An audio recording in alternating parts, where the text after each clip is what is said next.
حضرت عمر کے زمانے میں نا ایک نوجوان تھا، نیک تھا، مسجد جایا کرتا تھا رات کو. تو مسجد جا رہا تھا تو رستے میں ایک عورت نے دعوت گناہ دی. ابن عساکر نے اس کو لکھا ہے.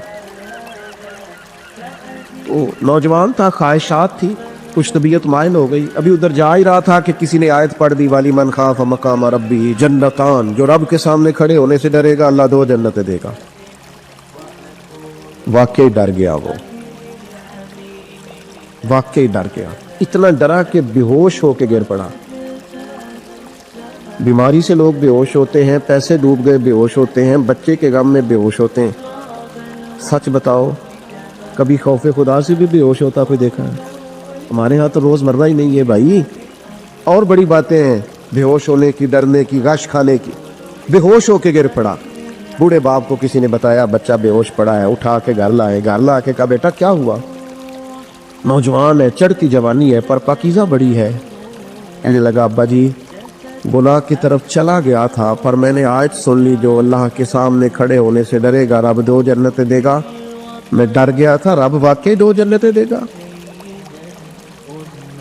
باپ رو پڑے، ابا جی کی آنکھوں میں آنسو آئے اور کہا پتر اللہ بڑا مہربان ہے، اس کے بعد سچے ہیں، واقعی 2 جنتیں دے گا. اس نے پھر ایک چیخ ماری اور اس طرح کی ماری کہ اس کی روح پرواز کر گئی. روح پرواز کر پشتگان خنجر تسلیم را، عشق کی خنجر سے قتل ہو گئے لوگ. صبح حضرت عمر کو پتہ چلا کہ انہوں نے تو رات جنازہ بھی پڑھ دیا، تدفین بھی کر دی. جناب عمر فرمانے لگے اتنا نیک نوجوان خوف خدا سے دنیا سے چلا گیا، مجھے کیوں نہیں بلایا میں جنازہ پڑھتا؟ فاروق اعظم فرما رہے میرا شوق تھا میں اس کا جنازہ پڑھتا. کہ حضور آپ کو تکلیف نہیں دی؟ فرمایا بتاؤ قبر کہاں ہے؟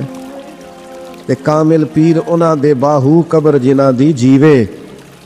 حضرت فاروق اعظم قبر پہ تشریف لے گئے اور کھڑے ہو کے فرمانے لگے نوجوان مجھے امید ہے میرے رب نے تجھے 2 جنتیں دی ہوں گی. ابن عساکر کھول کے دیکھو تاریخ بغداد میں کیا لکھا ہے. حضرت سیدنا فاروق نے فرمایا امید ہے 2 جنتیں دی ہوں گی. قبر کے اندر سے بولا کامل پیرونا دے باہو قبر جنا دی جیوے. قبر کے اندر سے بولا. کہنے لگا حضور امید والی بات نہیں، رب کے وعدے سچے ہیں، اس نے واقعی مجھے 2 جنتیں عطا فرمائی ہے، 2 جنتیں دی ہیں، میں نے اپنے مالک کو راضی پایا. ہمارے صوفیاء تصوف میں ایک جملہ بولتے ہیں کہ تیرا تو فقر فقر بوزر ہے، یعنی جن کو صحیح درویش کہتے ہیں نا، صحیح درویش. مولا علی شیر خدا رضی اللہ تعالیٰ عنہ فرمایا کرتے 2 ہی تو بندے ہیں جو رب کے رستے میں کسی شے کی پرواہ نہیں کرتے. حضور کون سے؟ فرمایا ایک ابو ذر غفاری ہے اور دوسرے علی المرتضیٰ ہے. مولا علی فرمایا کرتے یہ نا مسلمانوں میں سے 4تھے یا 5ویں مسلمان ہیں. شروع سے ایک سلیم الطبع آدمی، کچھ لوگ طبعاً بڑے نفیس ہوتے ہیں، طبعاً اللہ کی طرف سے شروع سے. ان کا جو قبیلہ تھا بنو غفار وہ رہزنی کرتا تھا، لوگوں کو لوٹ لیتا تھا. شروع میں یہ کام کیا لیکن جب کچھ لوگوں کی چیخیں کانوں میں گئیں تو چھوڑ دیا. فرمایا نہیں یار طبیعت نہیں مانتی. اور نبی پاک کا کلمہ پڑھنے سے پہلے ہی بتوں کی پوجا چھوڑ کے رب کی عبادت شروع کر دی. لوگ پوچھا کرتے تھے آپ عبادت تو کرتے تھے پر منہ کدھر کرتے تھے؟ فرماتے تھے جدھر وہ کرا لیتا تھا کر لیتے تھے. کسی نے انہیں بتایا کہ مکے میں ایک شخص ہیں جنہوں نے اعلان نبوت کیا ہے، آپ کی طرح کی باتیں کرتے ہیں. انہوں نے اپنے بھائی کو بھیجا، ان کا نام انیس تھا، پتہ کر کے واپس آئے. بھائی کہنے لگے ابو ذر ان کا نام جندب ہے، اصل میں ذر ان کے بیٹے کا نام ہے اور کنیت سے زیادہ معروف ہیں، ابو ذر غفاری کہلاتے ہیں. فرماتے ہیں کہ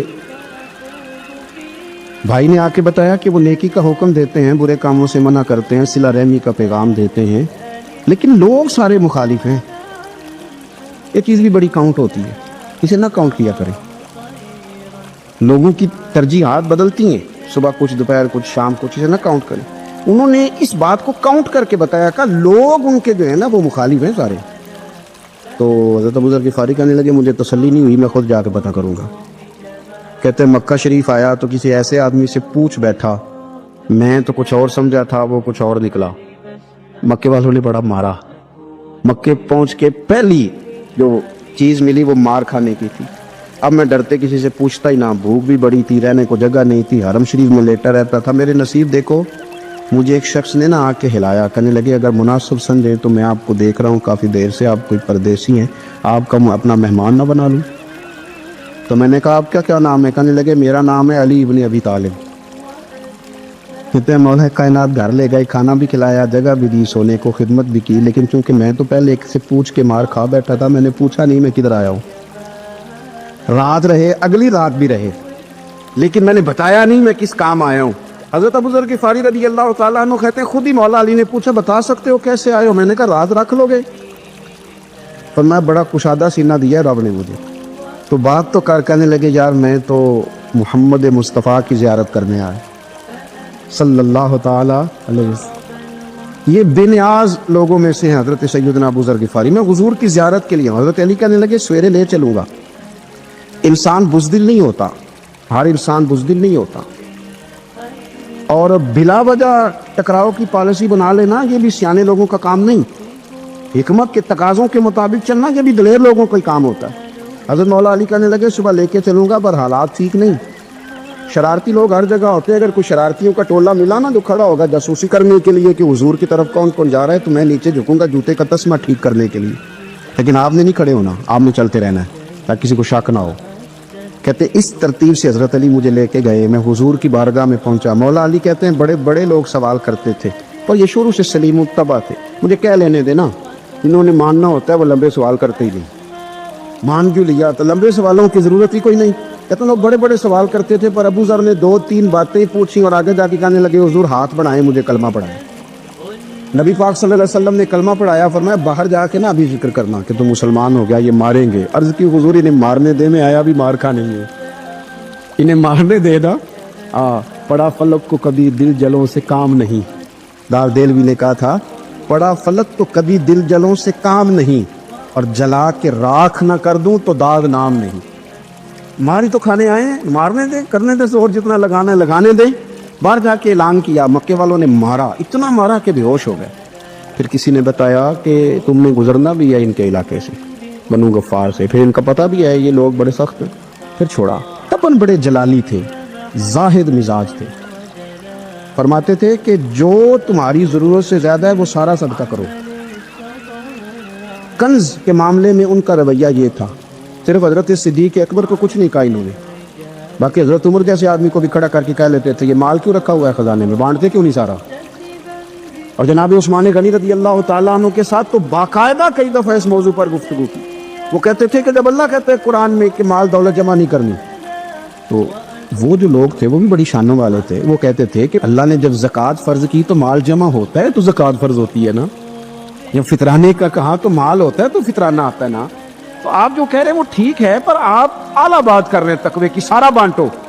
تو حضرت ابو ذر غفاری کہتے تھے چلو ٹھیک ہے تمہاری بھی بات مان لیتا، پر یہ بتاؤ مدینے والے کا اپنا طریقہ کیا ہے؟